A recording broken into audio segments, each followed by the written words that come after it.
ఇదో చెత్త పాలన. ప్రజలు సంతృప్తికరంగా లేరు.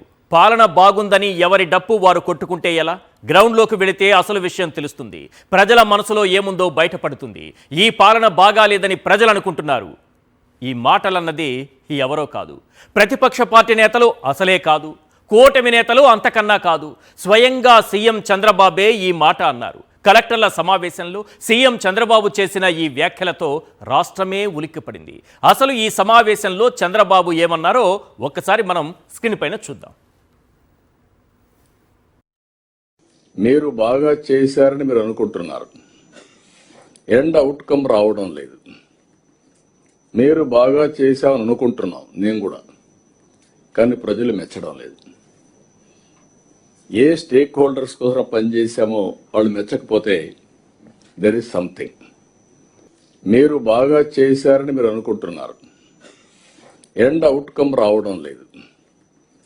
మీరు బాగా చేశామని అనుకుంటున్నాం, నేను కూడా, కానీ ప్రజలు మెచ్చడం లేదు. ఏ స్టేక్ హోల్డర్స్ కోసం పనిచేశామో వాళ్ళు మెచ్చకపోతే దెర్ ఇస్ సంథింగ్.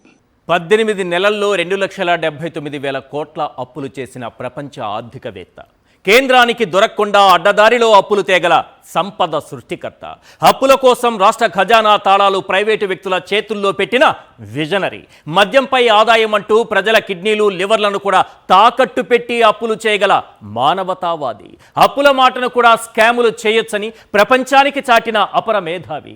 ఇలా చెప్పుకుంటూ పోతే ఆయన గొప్పతనంపై, ఆయన విజన్పై జాతి మీడియాలో రోజుల తరబడి చర్చించుకోవచ్చు. మీకు 2 ఎగ్జాంపుల్స్ చెప్తాను సార్. ఒకటి, మద్యంపై ఆదాయాన్ని తాకట్టు పెట్టి 5,490 కోట్లు అప్పు చేయటం. రెండోది, 1,90,000 కోట్ల విలువైన ఖనిజ సంపదను తాకట్టు పెట్టి 9,000 కోట్లు అప్పులు చేయటం.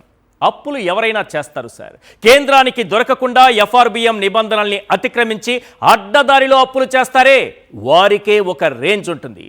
అప్పుల్లోనూ సరికొత్త స్కాములకు స్కెచ్ గీస్తారే, వారికే రేంజ్ రోవర్కు మించిన రేంజ్ ఉంటుంది.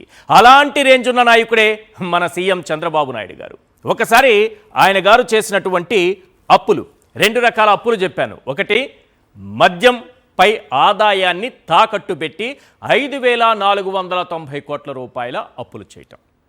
రెండోది, మొన్నటికి మొన్న చేసినటువంటి ఈ రాష్ట్ర ఖనిజ సంపద 1,91,000 కోట్ల విలువైనటువంటి ఖనిజ సంపదను తాకట్టు పెట్టి 9,000 కోట్ల రూపాయల అప్పులు చేయటం.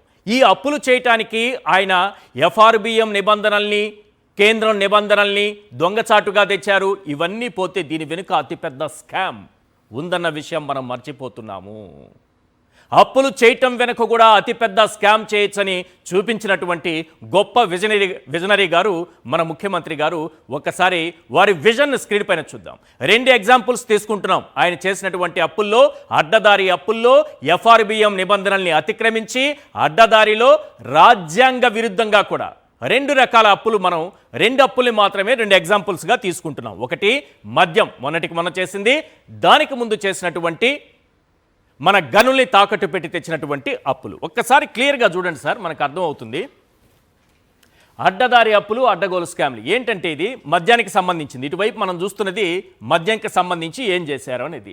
ఇక్కడ గనుల్ని తాకట్టు పెట్టి ఏ రకంగా అప్పులు తెచ్చారన్నది. మద్యంపై ఆదాయాన్ని తాకట్టు పెట్టి అప్పులు తెచ్చారు. ఇక్కడ ఏం చేశారంటే విలువైన గనులు తాకట్టు పెట్టారు. మీరు తాగుతారు కదా, ఎంత తాగితే, మీ లివర్లు కిడ్నీలు ఎంత పాడైతే మీకు టార్గెట్లు విధించి మరి తాగితే అంత ఆదాయం పెరుగుతుంది. ఆ ఆదాయం పైన అప్పు తెచ్చుకోవచ్చు. అక్కడేమో మద్యం ఆదాయం తాకట్టు పెట్టారు. ఇక్కడ మన విలువైనటువంటి ఖనిజ సంపదను తాకట్టు పెట్టారు. 1,90,000 కోట్ల రూపాయలైన గనుల్ని తాకట్టు పెట్టారు. ఇప్పుడు అసలైన పాయింట్లోకి వెళదాం. ఎక్సైజ్ బాండ్లతో 5,490 కోట్ల రూపాయల అప్పు తెచ్చారు సార్. ఏకంగా 9.15% వడ్డీ రేటు సార్ దీనికి. ఈ బాండ్ల జారీ అరేంజ్ చేశారే, వాళ్ళకి కమిషన్ ఇచ్చారు సార్. అది ఎంతో తెలుసా? 80 కోట్ల రూపాయలు కమిషన్ ఇచ్చారు.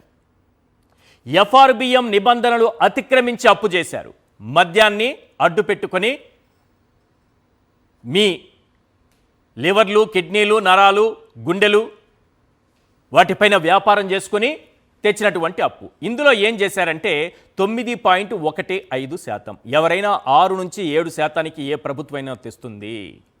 కానీ చంద్రబాబు నాయుడు గారు అడ్డదారిలో తెచ్చే అప్పు కాబట్టి 9.15% వడ్డీ రేటు. పైగా ఈ బాండ్లు జారీకి మధ్యవర్తిగా వ్యవహరించి పనిచేసినటువంటి అరేంజర్కి ఎంత ఇచ్చారో తెలుసా సార్? కమిషన్ 80 కోట్ల రూపాయలు. మనం ఈ అప్పుకి వడ్డీలు కట్టాలి, జీవితకాలం దీనికోసం పనిచేసి మన తల తాకట్టు పెట్టి అప్పు తీర్చాలి. పైగా అరేంజర్కు 80 కోట్లట. ఎంత పెద్ద స్కామ్ దాగుందో చూడండి. ఎఫ్ఆర్బిఎం నిబంధనల్ని అతిక్రమించి మరీ తెచ్చారు. ఎఫ్ఆర్బిఎం నిబంధనలు ఏం చెబుతున్నాయనేది నేను కాసేపట్లో చదివి వినిపిస్తాను. నెక్స్ట్ ఒక్కసారి ఇది చూడండి. ఇది ఖనిజ సంపదను తాకట్టు పెట్టి తెచ్చింది. 1,90,000 కోట్లు విలువైన గనులు తాకట్టు పెట్టి ఎంత తెచ్చారో తెలుసు సార్? ఎన్ఎండిసిని తాకట్టు పెట్టి ఎన్ఎండిసి పేరుతో తెచ్చినటువంటి అప్పులు 9,000 కోట్ల రూపాయలు sir. NCD non convertible debentures వాటి ద్వారా 9,000 కోట్ల రూపాయలు అప్పు తెచ్చారు. ఇందులో వడ్డీ ఎంత ఇస్తుందో తెలుసా? రాష్ట్ర ప్రభుత్వం ఎంత చెల్లిస్తుందో తెలుసా? 9.3%.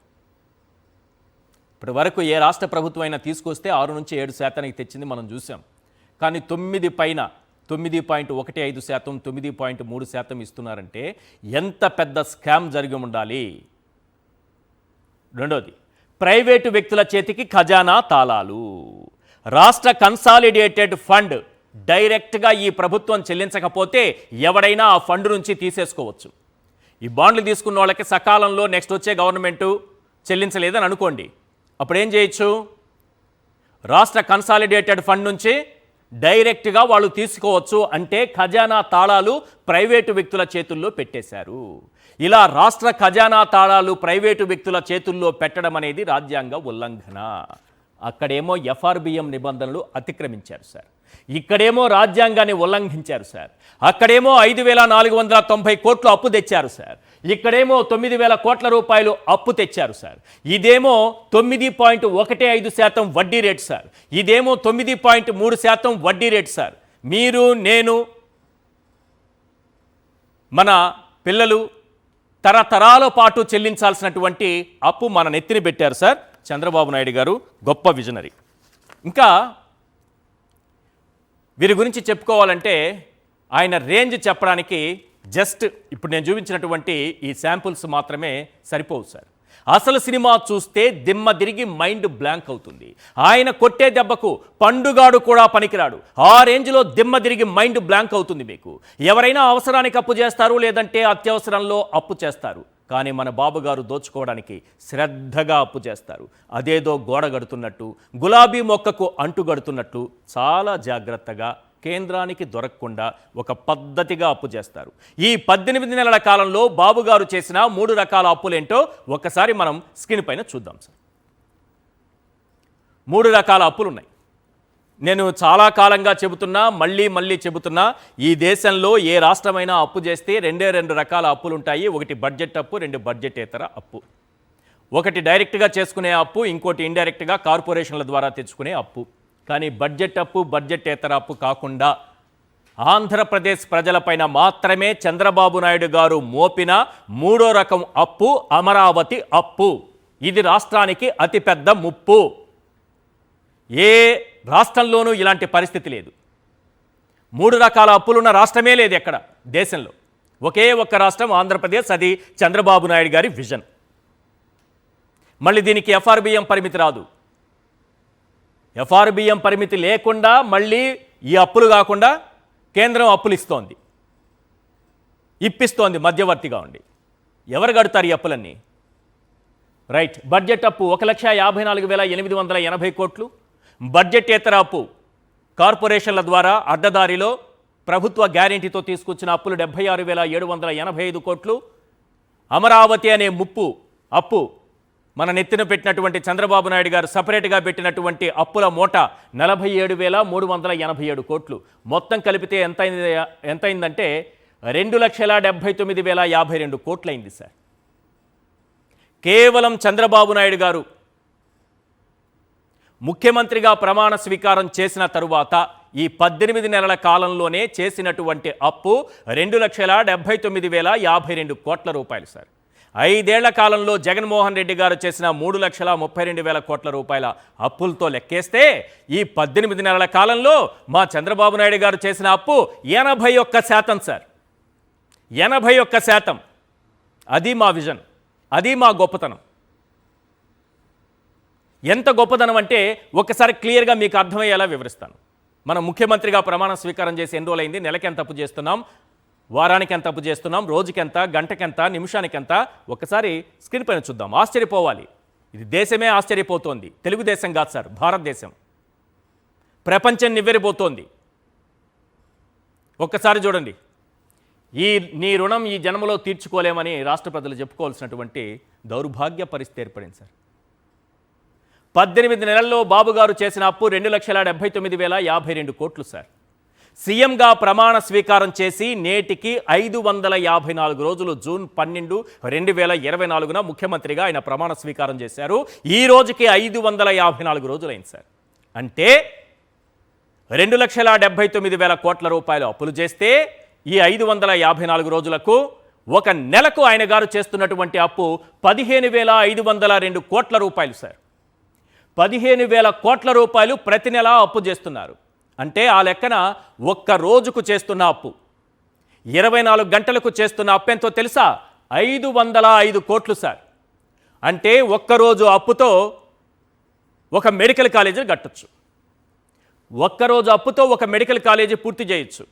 అంటే చిన్న వినపం ఏమంటే ఒక్క 10 రోజుల పాటు చంద్రబాబు నాయుడు గారు గట్టిగా కళ్ళు మూసుకుంటే 5,000 కోట్లు మిగులుతుంది సార్. అన్ని మెడికల్ కాలేజీలు పూర్తి చేసుకోవచ్చు. 5,000 కోట్లే కదా కావాల్సింది. 10 రోజులు గట్టిగా కళ్ళు మూసుకుంటే చాలు. 11వ రోజు నుంచి వాళ్ళ ఇష్టం. పేదవాడికి కార్పొరేట్ వైద్యం అవుతుంది, అందుతుంది. మన పేద విద్యార్థులకు MBBS విద్య అందుతుంది. గొప్ప గొప్ప అవకాశాలు దక్కుతాయి. ఇవన్నీ లేకుండా చేస్తున్నారు. ఒక్కరోజు అప్పు ఒక మెడికల్ కాలేజీ, 10 రోజుల అప్పు 10 మెడికల్ కాలేజీలు. 10 రోజుల పాటు చంద్రబాబు నాయుడు గారు గట్టిగా కళ్ళు మూసుకుంటే చాలు. అందరూ అడగండి ఒకసారి, సార్ మీరు 10 రోజుల పాటు ఏం పట్టించుకోవద్దండి, మా మెడికల్ కాలేజీలు మాకు ఉండిపోతాయి అనే సమాధానం మనకు దొరుకుతుంది. గట్టిగా అడగాలి. ఒక గంటకు చేస్తున్న అప్పెంతో తెలుసా సార్? ఈ డిబేట్ జరుగుతున్నటువంటి సమయంలోనే మనం డిబేట్ నడుపుతాం కదా, 7 to 8. ఈ గంటలో చంద్రబాబు నాయుడు గారు చేసేటటువంటి అప్పు 21 కోట్లు సార్. ఆ లెక్కన ఒక్క నిమిషానికి చేస్తున్న అప్పు. ఆ పై నుంచి కింది వరకు నేను చదివాను కదా, మొత్తం రోజుకెంత, నెలకెంత, గంటకెంత అని చదివాను కదా. దీనికి పట్టే సమయం 1 నిమిషం. ఈ 1 నిమిషంలో చంద్రబాబు నాయుడు గారు చేసిన అప్పు 35 లక్షలు సార్. నేను ఆ గ్రాఫిక్ ప్లేట్ చదివేలోపు 35 లక్షలు అప్పు చేసేశారు సార్. ఇది మన చంద్రబాబు నాయుడు గారి విజను, గొప్పతనం. అప్పుల్లో కూడా ఈ రకంగా స్కాములు చేయొచ్చు, కొత్త కొత్త పద్ధతులు వెతకొచ్చు, FRBM నిబంధనలను అతిక్రమించు, రాజ్యాంగ విరుద్ధంగా తీసుకురావచ్చు అనేది కనిపెట్టినటువంటి విజనరీ. ఇవన్నీ చూసిన తర్వాత today's big question on big screen. Yes, today's big question on big screen. ఎడాపెడా అప్పులు చేయటం బాబు గారి ఆర్ట్ అయితే అందులోనూ స్కాములు చేయడం ఆయన గారి విజనా? ఇదే అంశం పైన మనం మాట్లాడదాం.